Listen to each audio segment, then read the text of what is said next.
থেকে পড়ে 2 জনের মৃত্যু।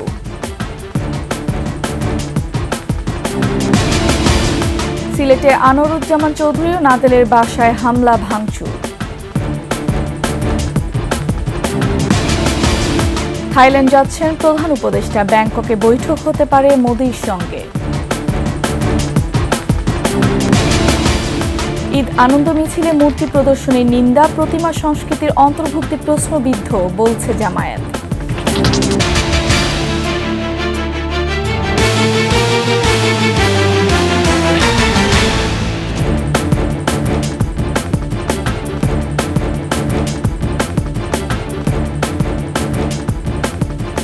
শুনছিলেন সংবাদ শিরোনাম। আমন্ত্রণ 21 সংবাদের সাথে আছে আমি ফারহানা লোপা। দর্শক, 21 টেলিভিশনের সংবাদ একসাথে সরাসরি দেখতে পাবেন আমাদের ফেসবুক পেজ www.facebook.com/2124 অনলাইনে। এছাড়া সাবস্ক্রাইব করতে পারেন www.youtube.com/@21etv চ্যানেলে। ব্রাহ্মণবাড়িয়ার আখাউড়ায় চলন্ত ট্রেনে টিকটক করার সময় ছাদ থেকে পড়ে 2 জন নিহত হয়েছে, আহত হয়েছে আরও 2 জন। দুপুরে উপজেলার মোগরা এলাকায় চট্টগ্রাম থেকে সিলেটগামী পাহাড়িকা এক্সপ্রেস ট্রেনে এ ঘটনা ঘটে। প্রত্যক্ষদর্শীরা জানায়, ট্রেনটি গঙ্গাসাগর ব্রিজ এলাকা অতিক্রম করার সময় ছাদে ওই 4 যুবক টিকটক করছিল। সেই সময় ব্রিজের ওপরে থাকা তারের সাথে জড়িয়ে নিচে পড়ে যায় তারা।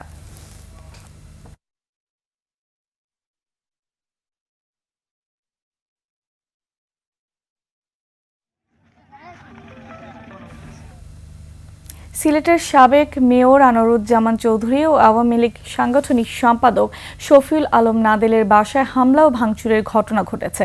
রাত 8টার দিকে নগরের পাঠানটুলায় আনোয়ারের ও হাউজিং স্টেট এলাকায় নাদেলের বাসায় ঘটনা ঘটে। পুলিশ জানায়, রাতে ছাত্র জনতার পরিচয়ে একদল যুবক ওই দুটি বাসাতে হামলা চালায়। এ সময় প্রথমে বাইরে থেকে বাসায় ইট পাটকেল ছড়ে, পরে দুটি বাসারই ভেতরে ঢুকে ভাঙচুর করে। প্রায় আধা ঘন্টা ব্যাপী ভাঙচুর করে তারা চলে যায়। স্থানীয়রা জানায়, ভোরে সিলেট নগরে ছাত্রলীগের কয়েকজন কর্মী নাদেলের ছবি সম্মিলিত একটি ব্যানার নিয়ে নগরে মিছিল করে। এ ঘটনায় ক্ষোভের অংশ হিসেবে এ দুটি বাসায় হামলা ও ভাঙচুরের ঘটনা ঘটানো হয়।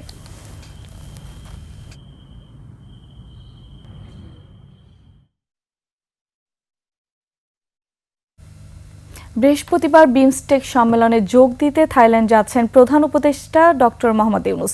সম্মেলনের ফাঁকে ব্যাংককে বহুল আলোচিত মোদি ইউনূস বৈঠক হতে পারে বলে জানিয়েছে সরকারি বার্তা সংস্থা বাসোস। আকবর সুমনের সহায়তা দুলি মল্লিকের রিপোর্ট। 3 এপ্রিল ষষ্ঠ বিমস্টেক সম্মেলনে যোগ দিতে থাইল্যান্ড যাচ্ছেন প্রধান উপদেষ্টা ডক্টর মোহাম্মদ ইউনূস। এ সম্মেলনের ফাঁকে প্রধান উপদেষ্টা অধ্যাপক ইউনূসের সঙ্গে ভারতের প্রধানমন্ত্রী নরেন্দ্র মোদীর বৈঠক হতে যাচ্ছে। সরকারি বার্তা সংস্থা বাসোসও প্রধান উপদেষ্টার কার্যালয়ের সূত্রের বরাত দিয়ে এই 2 নেতার বৈঠক হবে বলে খবর প্রকাশ করেছে। এর আগে সফর সূত্রে জানাতে সংবাদ সম্মেলনে মোদি ইউনূস বৈঠকের সম্ভাবনার কথা জানান প্রতিনিধি। আমরা এই বৈঠকের জন্য অনুরোধ করেছি সরকারিভাবে। আমাদের আশা করার সঙ্গত কারণ আছে যে বৈঠকটি হওয়ার যথেষ্ট সম্ভাবনা রয়েছে। 7 সিস্টার্স প্রসঙ্গে প্রধান উপদেষ্টার প্রতিনিধি জানান, যোগাযোগের দ্বার সবার জন্য উন্মুক্ত। আমরা কিন্তু কানেক্টিভিটি জোর করে চাপিয়ে দিব না, দেওয়ার অবস্থা আমাদের নাই। আমরা শুধু এটুকু বলতে পারবো যে আমরা কানেক্টিভিটি সকলের ইকুইটেবল বেনিফিটের জন্য আমরা দিতে আগ্রহী আছি। রোহিঙ্গা ইস্যুটি ফোরামে অপ্রাসঙ্গিক হলেও সহযোগিতা চাওয়া হবে। রিজিওনাল কোঅপারেশনের মাধ্যমে যা করতে পারবে, একক শক্তিতে কোনো দেশের পক্ষে সেটা করা খুবই দুর্লভ। দুলি মল্লিক, 21 টেলিভিশন।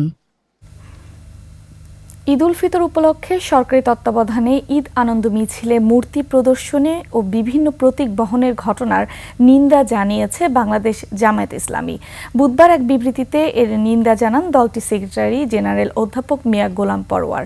বিবৃতিতে তিনি বলেন, ফ্যাসিস্ট সরকারের শাসনামলে সাধারণ মানুষের মাঝে ঈদ নিয়ে আলাদা ধরনের উৎসাহ উদ্দীপনা ছিল না, কিন্তু এবারের ঈদ সবার মাঝে যেন প্রকৃত ঈদ হয়ে ফিরে এসেছে। ইসলামের বিধান জানিয়ে গোলাম পরওয়ার বলেন, ঈদ মুসলিম উম্মাহর জন্য একটি পবিত্র উৎসব এবং ইসলাম মূর্তি, প্রতিমা বা কোনো দৃশ্যমান অবয়বের মাধ্যমে ধর্মীয় আনন্দ প্রকাশের অনুমতি দেয় না। ঈদ আমাদের ধর্মীয় আবেগের বিষয়। একে সাংস্কৃতিক পরীক্ষাগারে পরিণত করা কোনোভাবেই গ্রহণযোগ্য নয়। ইসলামী ঐতিহ্যের বাইরে গিয়ে প্রতিমা সংস্কৃতি অন্তর্ভুক্তির প্রচেষ্টা ঈদকে ঘিরে সরকারি উদ্যোগের অনুষ্ঠিত এই আনন্দ মিছিলকে জনগণের কাছে প্রশ্নবিদ্ধ করেছে। অন্তর্বর্তীকালীন সরকার দায়িত্ব নেওয়ার পর দেশে জঙ্গিবাদ উত্থানের মতো কোনো ঘটনা ঘটেনি। দেশে চরমপন্থার সুযোগ কাউকে তৈরি করতে দেওয়া হবে না। বাংলাদেশে ধর্মীয় উগ্রবাদ নিয়ে নিউ ইয়র্ক টাইমসের প্রতিবেদনে আলোচনায় এমনটাই জানান সরকারের দুই উপদেষ্টা। আর বিএনপির নেতা রুহুল কবির রিজভী বলেন, পরাজিত শক্তি মিথ্যা তথ্য দিয়ে রিপোর্ট করিয়েছে। রিপোর্টারদের সহায়তায় বিস্তারিত জানাচ্ছেন দুলি মল্লিক। বাংলাদেশে গণ অভ্যুত্থানের মধ্য দিয়ে হাসিনা সরকারের পতনের পর ধর্মীয় উগ্রবাদীদের উত্থান হতে পারে এমন আশঙ্কা প্রকাশ করে প্রতিবেদন প্রকাশ করে মার্কিন দৈনিক নিউ ইয়র্ক টাইমস। এই প্রতিবেদনকে এরই মধ্যে মিসলিডিং উল্লেখ করেছে প্রধান উপদেষ্টার প্রেস উইং। অন্তর্বর্তী সরকারের দুই উপদেষ্টাও প্রতিক্রিয়া জানান। স্বরাষ্ট্র উপদেষ্টা জাহাঙ্গীর আলম চৌধুরী বলেন, দেশে জঙ্গিবাদ সম্পর্কিত কোনো সমস্যা নেই। আমরা দায়িত্ব নেওয়ার পর কোনো ধরনের জঙ্গিবাদের কোনো কিছু দেখছেন? কোনো কিছু হয় না। আরেক উপদেষ্টা মাহফুজ আলম বলেন, বাংলাদেশে কোনো রাজনৈতিক ও ধর্মীয় উগ্রপন্থা যাতে মাথাচাড়া দিতে না পারে সে ব্যাপারে সরকার কঠোর হবে। বাংলাদেশকে যাতে আমরা একটা গণতান্ত্রিক যে রূপান্তরের ক্ষেত্রে ডক্টর মোহাম্মদ ইউনূসের নেতৃত্বে আমরা কাজ করছি, এটা যাতে আমরা সাধন করে যেতে পারি। এদিকে বিএনপির সিনিয়র যুগ্ম মহাসচিব রুহুল কবির রিজভী বলেন, ফ্যাসিবাদের দোসররা হাজার হাজার কোটি অবৈধ টাকা ব্যবহার করে বাংলাদেশকে কলঙ্কিত করার চেষ্টা করছে। আঙ্গুল দিয়ে দেখান তো দেখি যে বাংলাদেশে কে, কোথায়, কোন জায়গায় জঙ্গিবাদের উত্থান হয়ে একটা বড় ধরনের কোনো ঘটনা ঘটেছে। তো এর পিছনে নিশ্চয়ই কারা জড়িত সেটাও বাংলাদেশের মানুষ জানে। দুলি মল্লিক, ডেস্ক রিপোর্ট, 21 টেলিভিশন। প্রধান উপদেষ্টার হাই রিপ্রেজেন্টেটিভ ডক্টর খলিলুর রহমানের সঙ্গে টেলিফোনে কথা বলেছেন যুক্তরাষ্ট্রের উপজাতীয় নিরাপত্তা উপদেষ্টা অ্যালেক্স অ্যান অং। বুধবার সন্ধ্যায় টেলিফোনে কথা বলেন তারা। প্রধান উপদেষ্টা প্রেস উইং এক প্রেস বিজ্ঞপ্তিতে এ তথ্য জানায়। এ সময় দুই কর্মকর্তা দুই দেশের পারস্পরিক স্বার্থ সংশ্লিষ্ট বিষয় নিয়ে আলোচনা করেন এবং ভবিষ্যতে যোগাযোগ অব্যাহত রাখার বিষয়ে সম্মত হন। বৈঠকের বরাত দিয়ে প্রেস উইং জানায়, মার্কিন সরকার সম্প্রতি রোহিঙ্গা শরণার্থীদের জন্য $73 মিলিয়ন নতুন আর্থিক সহায়তা প্রদানের বিষয়টি নিশ্চিত করেছে।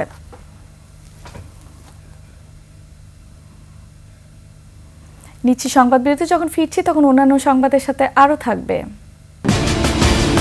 পুরান ঢাকা ঈদ আনন্দ মেলা উৎসবে ঐতিহ্যের ছোঁয়া।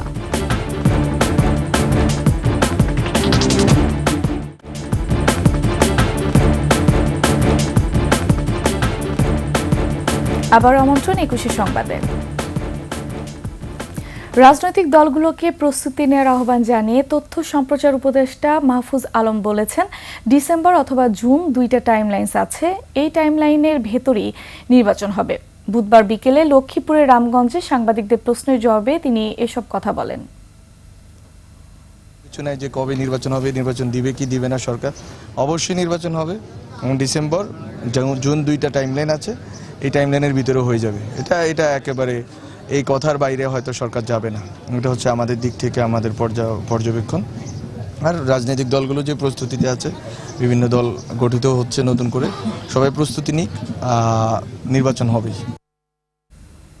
যারা ৭১কে অস্বীকার করবে তাদের ভোট চাওয়ার অধিকার নেই বলে মন্তব্য করেছেন বিএনপির ভাইস চেয়ারম্যান বরকতুল্লাহ বুলু। বুধবার সন্ধ্যায় নোয়াখালীর বেগমগঞ্জে এসব কথা বলেন তিনি। ৭১কে অস্বীকার এই মুক্তিযুদ্ধের মধ্য দিয়ে এই সেনাবাহিনীর সৃষ্টি, মুক্তিযুদ্ধের সেনাবাহিনী এই ৭১কে যারা অস্বীকার করে, যারা ৩০ লক্ষ শহীদের রক্তকে অস্বীকার করে, তারা বাংলাদেশের সপক্ষে শক্তি নয়, তারা বাংলাদেশের ভোট চাওয়ার অধিকার নেই। আনন্দ আর উৎসবের রঙে উদযাপিত হচ্ছে ঈদ। ব্যস্ত শহরে দীর্ঘ ছুটি, যানজটহীন রাজপথ, আর এই সুযোগকে পরিবার স্বজন নিয়ে পুরান ঢাকায় ঈদ আনন্দ মেলায় উচ্ছ্বসিত সব বয়সীরা। মানিক শিকদারের রিপোর্ট।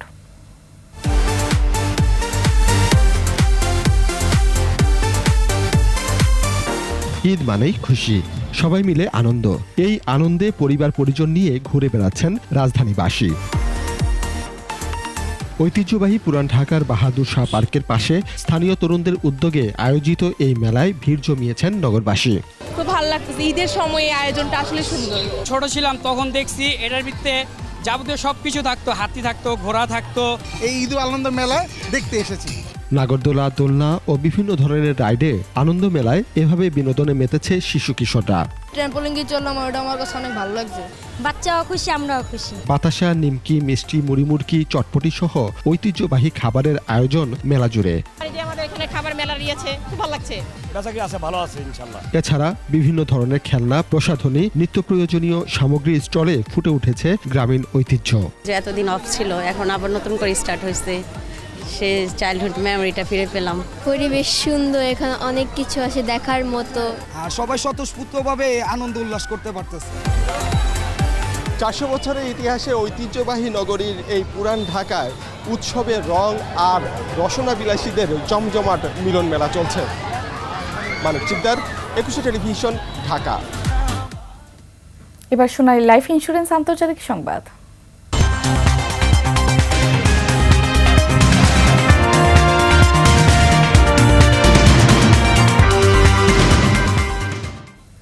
ডোনাল্ড ট্রাম্পের সামনে বড় ধাক্কা। উইসকনসিনের ভোটাররা সুপ্রিম কোর্টের জন্য তার পছন্দের প্রার্থীকে প্রত্যাখ্যান করেছেন। ট্রাম্পের বিলিয়নিয়ার উপদেষ্টা ইলন মাস্ক নির্বাচনে প্রভাব ফেলার জন্য লাখ লাখ টাকা ব্যয় করার পরেও সুপ্রিম কোর্টের বিচারপতি নির্বাচনে রিপাবলিকান প্রার্থী ব্র্যাড শিমেলকে হারিয়ে জয়ী হলেন ডেমোক্র্যাট সমর্থিত সুসান ক্রফোর্ড। এই জয়ের ফলে সুপ্রিম কোর্টে সংখ্যাগরিষ্ঠতা অর্জন করল উদারপন্থী বিচারকরা। ট্রাম্প বলেছিলেন, সুসান ক্রফোর্ড যদি জয়ী হন তাহলে তা উইসকনসিনের বিচার বিভাগের জন্য বিপর্যয়কর হবে। ট্রাম্প সোশ্যাল মিডিয়া ক্রফোর্ডকে শিশু নির্যাতনকারী এবং ধর্ষকদের ছেড়ে দেওয়ার দায়ে অভিযুক্ত করেছেন। এবার খেলার সংবাদ।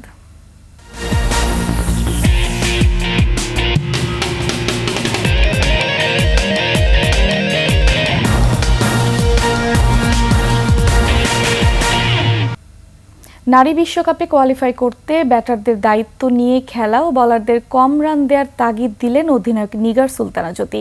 6 দল নিয়ে বাছাই পর্ব শুরু হবে 5 এপ্রিল। ভেন্যু পাকিস্তান।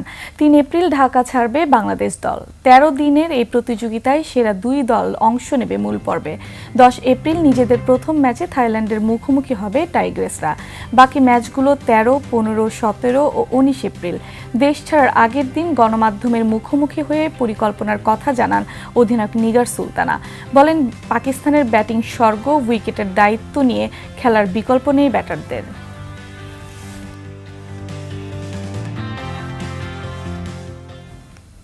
দর্শক, শেষ করছি 21 সংবাদ। যাবার আগে সংবাদ শিরোনামগুলো আরো একবার।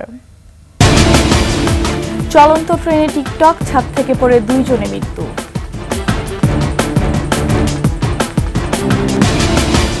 সিলেটে আনোয়ারুজ্জামান চৌধুরী ও নাদেলের বাসায় হামলা, ভাঙচুর।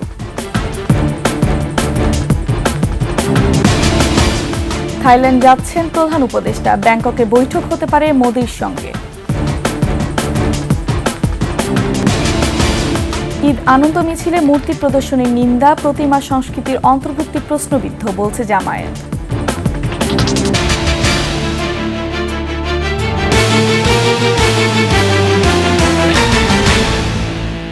সবশেষ সংবাদ জানতে ডায়াল করুন 2021 নম্বরে, ভিজিট করুন 21-tv.com ওয়েবসাইটে। ফেসবুকে ভিজিট করতে পারেন www.facebook.com/2124 অনলাইনে। এছাড়া সাবস্ক্রাইব করতে পারেন www.youtube.com/@21etv চ্যানেলে। এতক্ষণ সঙ্গে থাকার জন্য ধন্যবাদ। পরবর্তী সংবাদ দেখার আমন্ত্রণ রইল। আর সাথেই থাকুন 21-এর পর্দায়। আর সেই সাথে 21-এর পর্দায় আমাদের ফোনো লাইভ কনসার্টের আয়োজনে চোখ রাখুন। থাকুন 21-এর সাথে। ধন্যবাদ সবাইকে।